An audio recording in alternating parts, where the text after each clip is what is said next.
사랑합니다. 네, 사랑합니다. 가을인 것 같아요, 그죠? 엊그제까지만 해도 무더위가 기승을 부리더니 이제 언제 그랬나는 듯이 그냥 아침 저녁에는 싼을 해요. 낮에는 햇빛이 따가워요. 아마 가을 곡식들을 무르익게 하는 귀한 시간인 것 같습니다. 하나님은 이렇게 천지와 만물을 창조하셨고 지금도 창조하시고 계시다는 사실이죠. 창조를 끝나지 아니하시고 창조된 만물을 자기 역할을 잘 하도록 섭리하고 계셔요. 그 속에 하나님의 백성들을 구원하실 목적을 가지고 섭리하신다. 그래서 경륜의 하나님이라. 그래서 창조의 하나님, 섭리의 하나님, 경륜의 하나님. 이 좋은 계절 여러분들이 하나님의 말씀을 가까이 하게 되기를 주님의 이름으로 축원합니다. 이번 주간에는 시편 101편부터 125편까지 길지 않습니다. 119편이 조금 길지만 다른 것들은 다 짧아서 그 묵상할 수 있는 좋은 시간이에요. 한 번을 읽지 말고요. 그냥 반복해서 여러 번 읽으셔서 정말 그 읽을 때마다 그 말씀 속에 감춰진 진리가 툭툭 튀어나와서 여러분의 영혼을 적셔주고 여러분을 살찌게 하는 말씀이 되었으면 합니다. 그래야만 여러분들이 풍성해지고 또 우리를 통해서 다음 세대에게 줄 것이 있어 믿음의 부모의 역할을 할 수 있고 믿음의 선배의 역할을 할 수가 있게 되리라고 생각합니다. 오후 시간에는 우리 교사 헌신 예배로 외부 강사가 오시는 관계로 이 시간에 저는 그래서 그 중에 하나 시편 105편을 함께 나누려고 말씀의 본문으로 삼았습니다. 저는 지난 월요일부터 2박 3일 동안 공주에서 모이는 21세기 목회연구원이라고 하는 곳에서 진행하는 목회자 세미나를 참석하고 왔습니다. 그러면서 느끼는 것, 하나님이 참으로 하나님이 이 나라를 사랑하고 계시는구나. 한국교회를 사랑하고 계시는구나. 이번 그 모임이 이 목사님이 주관해서 이끌어가는 모임인데 16년 됐다 그래요. 근데 이 목사님이 큰 교회를 하고 계신 목사님이 아니고요. 고정된 이렇게 돈 많은 스폰서가 있는 것도 아닌.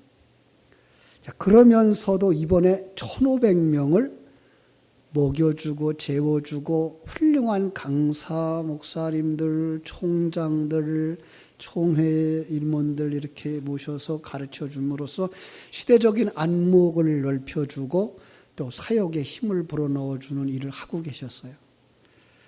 참 대단하다 생각이 들었어요.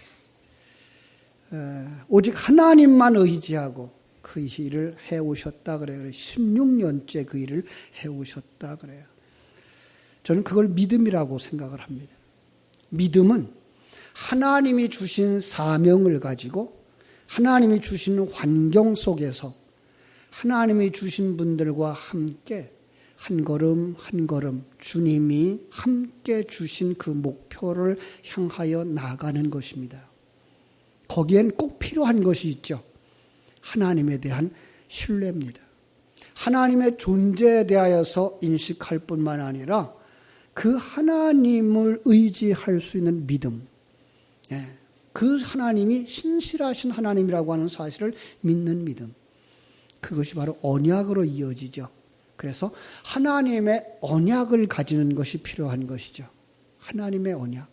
그리고 하나님이 섭리하시고 그리고 경륜하신다고 하는 사실을 믿기 때문에 그 일을 위하여 헌신하는 이들이 있었던 것이죠. 바로 그것이 믿음의 전제가 되어져서 그들은 자기에게 주신 사명을 가지고 하나님 주신 환경 속에서 하나님이 주신 분들과 함께 한 걸음 한 걸음 하나님의 사람으로 완성되어져 가며 자기에게 주신 사명을 감당하고 있었던 것이죠. 시편 105편은 이런 부분에서 우리에게 되새김질 해보도록 하는 아름다운 시입니다. 이 시편은요, 이스라엘의 초기 역사를 되새김질하고 있어요. 오늘 본문으로 제가 읽은 곳은 1절부터 15절이지만 실제로는 1절부터 45절까지의 내용 전체를 보면 그들의 역사 속에서 하나님이 아브라함에게 언약을 주셨고 그 언약이 출애굽의 역사를 통해서 일어나고 있었으며 이렇게 성취되어졌다라고 말하고 있는 것을 내용으로 삼고 있어요. 주제를 잡아보라 그런다면 하나님이 당신의 약속을 신실하게 이행하셨다라는 거예요. 그런데 누가 지었는지 잘 몰라요. 많은 사람들은 다윗이 짓지를 않았을까라는 생각을 가지고 있는데 혹자들은 또 아니다. 그 바벨론 포로에서 돌아올 때 그들의 마음 속에는 느헤미야서 9장 7절이나 25절까지의 7절부터 25절까지에 참고할 수 있는데 바벨론 포로에서 해방되어져 돌아오는 그들의 그 감격 속에서 과거 그들의 조상, 그 조상들의 하나님이 인도하심을 받아서 애굽을 떠나 가나안까지 돌아가게 되었던 그 사실을 그들은 바벨론의 역사 속에서 다시 한번 되새김질하고 있었다. 그들은 역사의 흐름을 아브라함의 언약에 기초한 이스라엘의 역사로 재해석하는 경향이 있어서 그들은 다시 돌아와서도 하나님이 그렇게 다스려주는 국가가 되어지기를 원했던 것이 바로 바벨론에서 포로 생활하고 돌아왔은 그 귀한 자들의 기초적인 사상이었다. 이렇게 말할 때 바로 이 시도 그들 중에 어떤 사람, 이름은 나타나고 있지 않지만 그가 쓴 시일 것이다 라고 말하죠. 그래서 그들은 지금 바벨론 포로에 돌아오면서 그 사건이 하나님이 아브라함과 맺은 언약으로 이스라엘을 출애굽시켜 주셨던 것처럼 그들도 바벨론에서 하나님의 역사하심으로 말미암아 돌아와 이제 새 나라를 세울 거다라는 것을 기억하면서 이 시를 지었다는 것입니다. 우리는 여기서 압니다.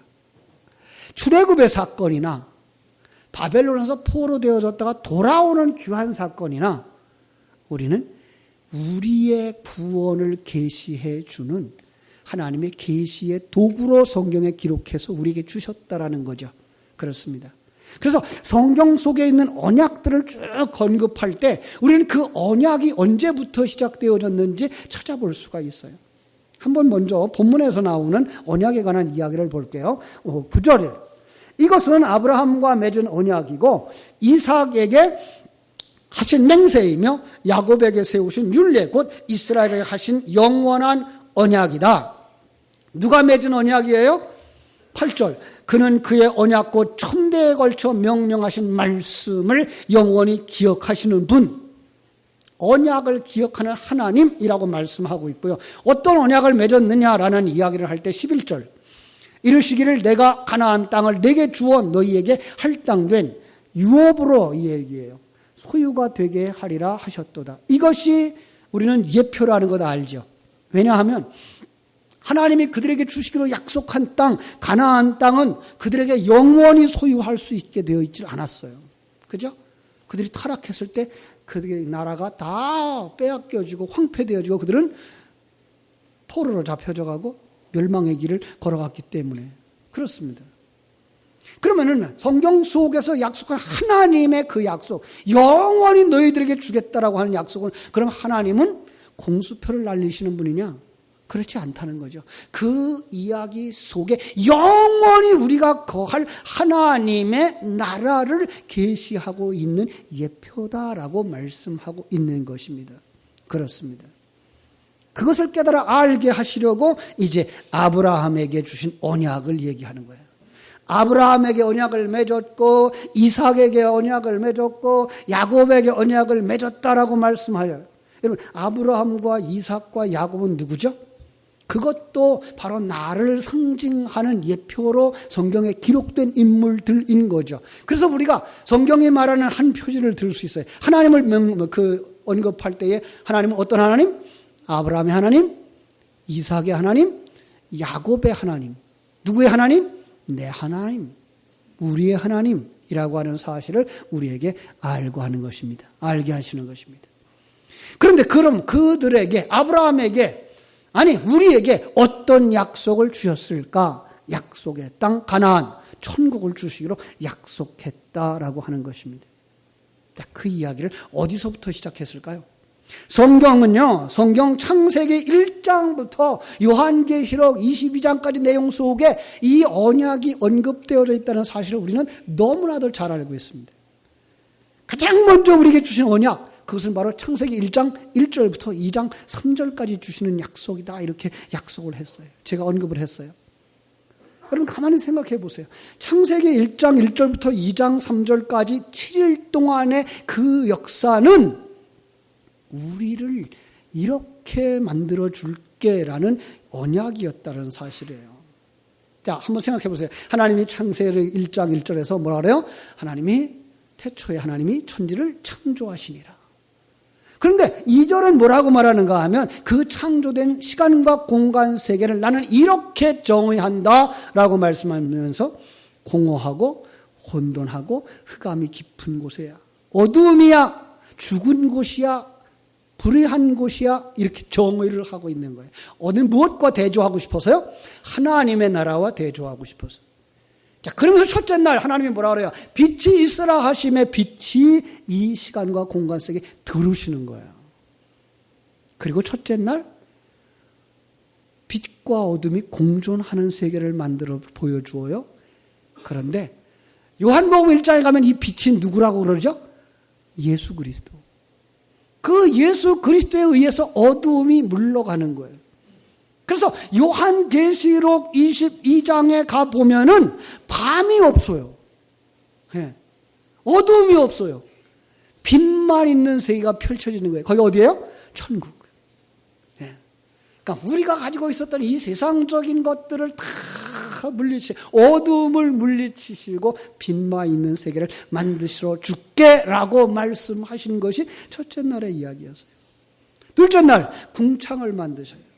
궁창이라는 단어를 우리가 해석하기가 상당히 어려워요. 그런데 궁창을 만드시고 나니까 물이 양분되어져서 궁창 아래 물과 궁창 위의 물로 나눠지는 거예요. 그리고 궁창 아래 물을 나중에 우리가 알지만 바다라 칭하시죠. 바닷물이에요. 그런데 우리가 성경을 전체를 통해서 아는 것처럼 이 물은 바로 진리, 그 도리, 이렇게 해석하고 있어요. 그러니까 바닷물은 뭐예요? 세상의 도리, 윤리와 도덕, 세상의 가치관, 세상의 경쟁 구조를 아랫물이라고 말하는 거죠. 그런데요, 윗물이 내려와요. 윗물이 내려와서 이 아랫물을 완전히 물리쳐버려요. 하늘의 도리가 내려와서 이 세상적인 사고와 가치관을 다 벗겨버리죠. 그래서 요한계시록 21장에 가면은 이렇게 말씀하죠. 처음 하늘과 처음 땅이 없어졌고 바다가 다시 있지 않더라. 바다가 없는 곳에. 이거는 하늘나라는 바다가 없다는 이야기가 아니고요. 뭐가 없다는 얘기예요? 세상적 가치관, 세상적인 그 경쟁 구조가 없다는 거예요. 거기는 하나님이 창조한 그대로를 기뻐하며 서로 화목하며 함께 어우러져 사는 곳이라고 하는 이야기죠. 셋째 날은 그 물을 다 모아요. 그래서 한 곳에 모이니까 그 곁에 뭐가 일어나는가 하면 땅이 일어나, 마른 땅이. 예. 그러나 물 가운데서 마른 땅이 나오는 거예요. 이 세상의 그 도리와 다른 마른 땅의 진리를 가르쳐 주는데요. 그 마른 땅에서 어떤 상황들이 벌어지는가 하면 풀이 나고, 그리고 열매 맺는 채소가 나고, 열매 맺는 나무가 나와요. 자, 이것도 제가 그랬어요. 그냥 이 땅에 하나님이 풀 창조하고 채소 창조하고 나무 창조하고 열매 창조한 거 그 얘기하는 것 아니고 바로 우리의 모습을 보여주는 거라 그랬어요. 풀이라는 것은요, 그 열매가 없는 존재예요. 씨를 가지지 못한 존재를 풀이라고 말하고 있다는 거예요. 그럼 씨는 뭐예요? 진리를 가진 자. 여러분, 그런데 우리가 생물을 보면은 이 열매를 맺는 그 과정이 있어요. 봄에 싹이 나서 자라납니다. 자라나면 한여름에 뭐예요? 꽃이 피죠. 꽃이 피고 나서 그 다음에 가을이 되어지면 꽃이 떨어지고 열매가 맺어지면 그 열매 속에 씨가 있는 거예요. 그런데 풀이 어떻게 열매가 되어져요? 바로 여기 진리를 가지지 못한 자가 어떻게 진리를 가진 자가 되어져요? 거기에 샤론의 꽃 예수가 하나 되어지는 겁니다. 그 풀 위에 누가 내려와요? 예수 그리스도가 내려와서 하나가 되십니다. 예수가 꽃 피우고 그 꽃이 떨어지면 십자가에서 죽으면 그 다음에 그 예수 안에 있었던 씨가 이 풀 속에 들어가서 열매가 되어지고 씨가 되어지는 것을 여기서 설명하고 있는 것입니다. 그렇습니다.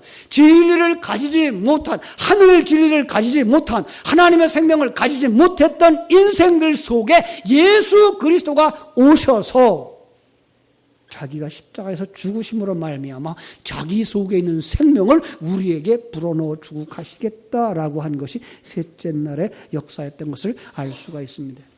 이렇게 창세기 1장부터 우리 하나님은 우리에게 구원의 약속을 하셨던 거죠. 자, 그 약속이 얼마나 신실하게 실행되어지는지를 오늘 본문은 아브라함의 이야기 속에서 이루어진 것들로 말하고 있는 거예요. 그래서 8절부터 10절 속에서 뭐라 그래요? 그는 그의 언약 곧 천대에 걸쳐 명령하신 말씀을 영원히 기억하셨으니 이것은 아브라함과 맺은 언약이고 이삭에게 하신 맹세이며 야곱에게 세우신 율례 곧 이스라엘에 하신 영원한 언약이라. 그의 언약이 곧 천대에 걸쳐서 명령하신 말씀을 영원히 기억한다. 천대.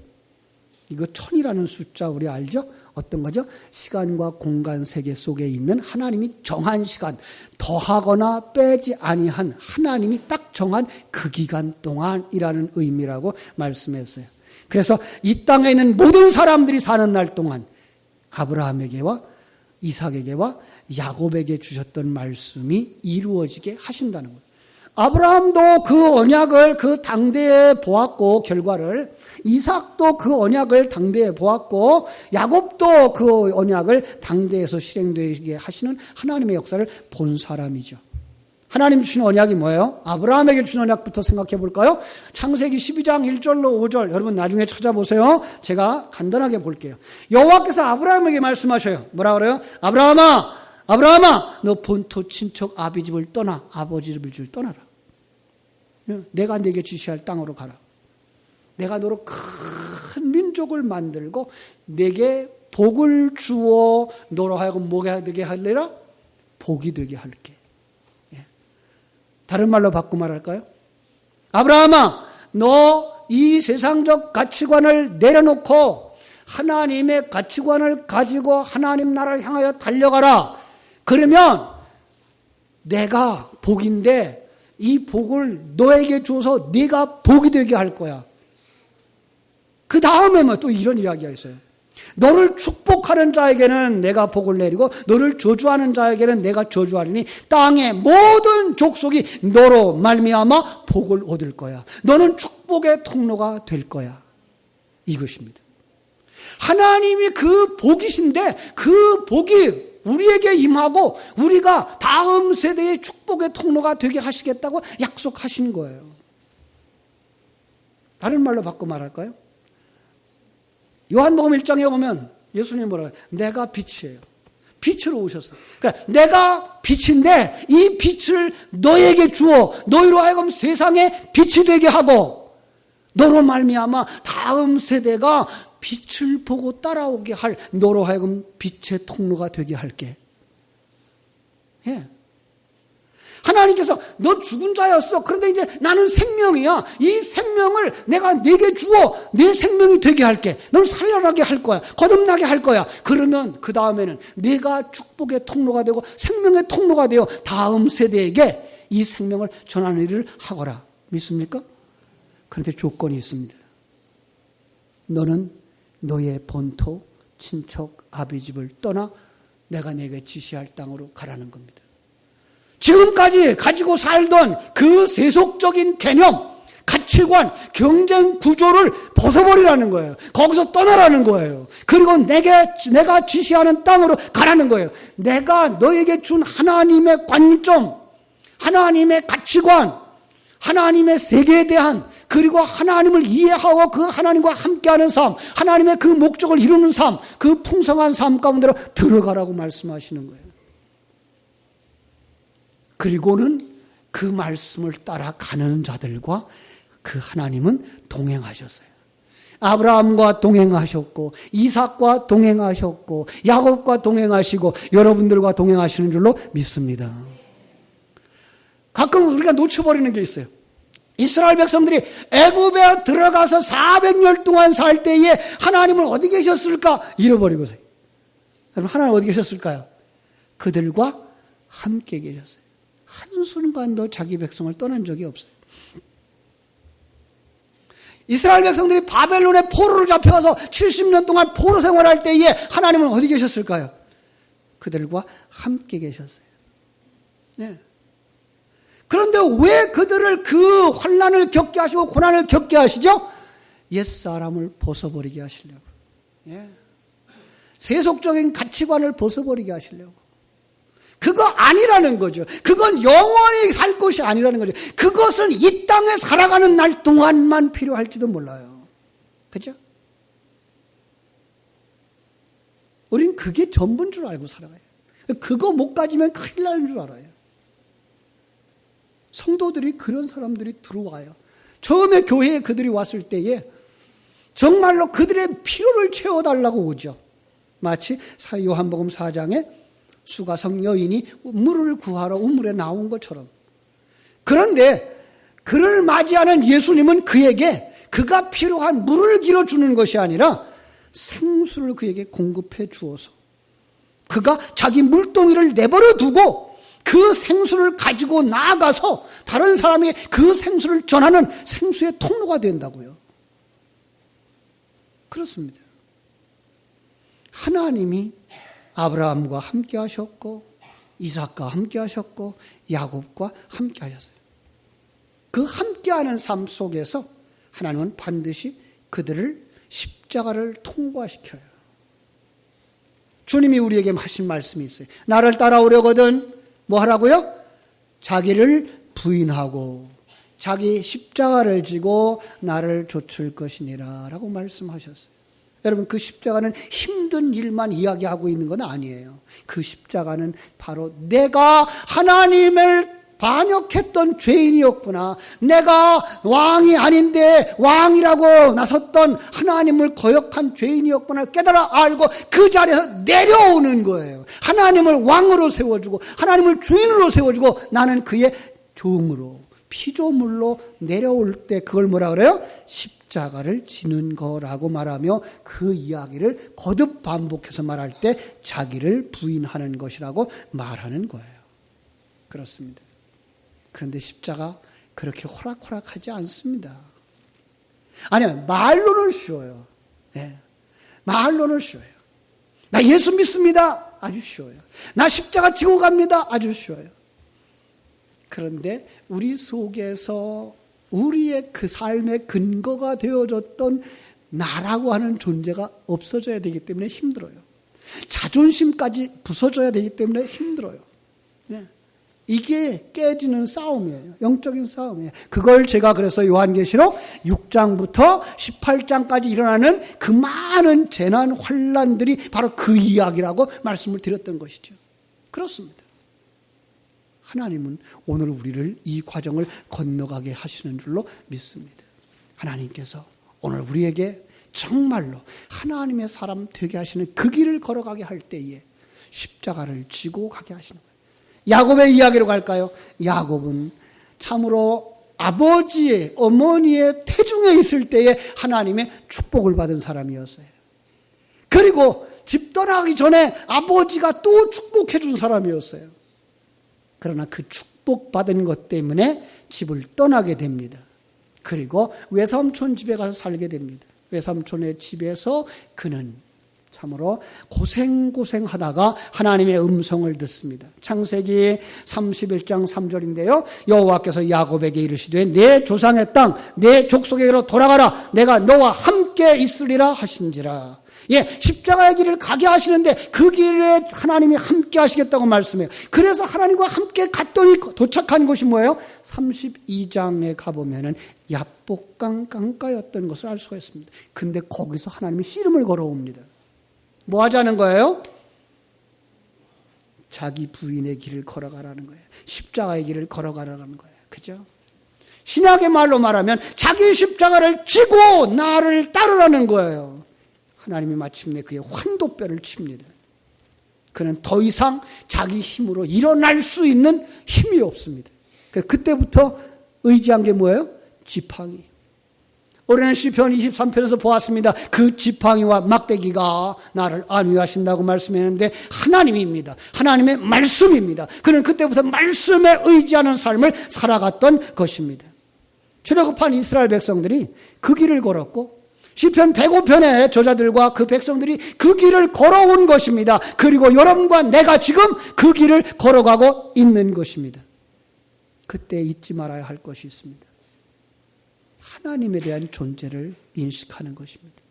전능하신 하나님, 천지와 만물을 창조하신 하나님, 하나님의 계획을 이루시기 위하여 섭리하시고 경륜하시고 우리를 붙들어 주시고 이렇게 세워주시는 하나님 믿습니까? 그 하나님이 우리와 함께하고 있다는 사실을 믿습니다. 그때 잃어버리지 말아야 할 것이 있습니다. 하나님의 언약입니다. 나를 하늘나라 유업을 이을 아들로 만드시겠다고 하는 그 약속입니다. 나를 그리스도와 한 몸을 이루어 영원히 그리스도의 신부가 되게 하시겠다고 하시는 약속입니다. 성령을 충만하게 받고 성령을 모시고 살아가는 성전으로 완성되어지게 하시겠다고 하는 하나님의 그 약속입니다.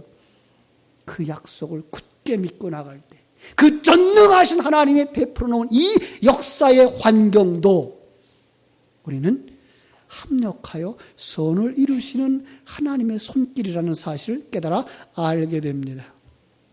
원망이 없습니다. 불평하지 않습니다.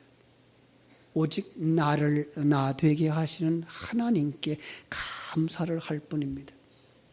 부딪힘이 있습니다.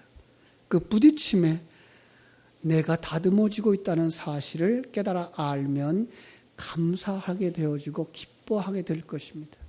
그러나 내려놓지 못하면, 떠나지 못하면 남을 원망하게 되어지고 불평하게 되어지고 아파하게 되면 끝납니다. 아파하는 것으로만 끝나게 됩니다. 사랑하는 여러분, 우리는 거듭난 하나님의 사람으로 이제 하나님의 존재를 아는 자로 그리고 하나님이 섭리하시는 이 세상 시간과 공간 세계 하나님이 정한 기간 동안을 사는 자로 여기서 주님과 함께 동행의 길을 걸어가고 있다는 사실을 깨달아 알고 그 속에서 나를 만들기 위해 주신 내 가족들 그리고 내 교회 안에 있는 식구들 그들과 함께 아름답고 행복한 삶을 누리면서 살아가고 여기가 좋사오니가 나와야 전도할 수 있습니다. 여기가 좋사오니가 되어져야 그들을 교회로 이끌어 올 수가 있습니다. 천국이 좋은 것을 보아야 우리가 천국까지 그들을 이끌어 갈 수가 있습니다. 여러분들에게 이 믿음이 있어지고 이 믿음이 열매를 맺게 되기를 주님의 이름으로 축원합니다. 그래서 다음 세대를 세우고 다음 세대를 위해서 내가 축복의 통로, 생명의 통로, 구원의 통로가 되어지기를 주님의 이름으로 축원합니다. 기도하겠습니다. 하나님 우리 아버지의 크신 은혜와 사랑을 감사하옵고 감사합니다. 바벨론의 포로 생활을 마치고 돌아오는 그들은 그 포로 생활을 통하여서 하나님이 베풀어 주신 구원의 은혜를 이렇게 시로 적어서 우리에게 전달해 주셨습니다. 하나님은 그 시 속에다가 하나님의 귀하신 뜻을 깨달도록 우리에게 담아서 주시면서 이 언약의 말씀을 신실하게 시행하시는 하나님을 바라보라라고 말씀하며 하나님을 찬송하라라고 말씀하고 계십니다. 아버지 하나님, 저희들이 그 믿음에 굳게 서는 자들이 되게 하여 주시옵소서. 정말 하나님이 우리의 눈을 열어주셔서 하나님이 나와 함께 하고 계신 그 전능하신 하나님, 창조주 하나님, 섭리주 하나님, 그리고 경륜하시는 하나님을 믿는 믿음 안에서 나를 만들고 계시는 그 목적지를 바라다보며 만들기 위해서 통과해야 하는 이 시간과 공간 세계 속에 내게 주신 여러 관계들과 사건들, 사람들까지도 기쁨과 감사와 찬송의 대상이 될 수 있도록 축복해 주시옵소서. 예수님의 이름으로 기도하옵나이다. 아멘.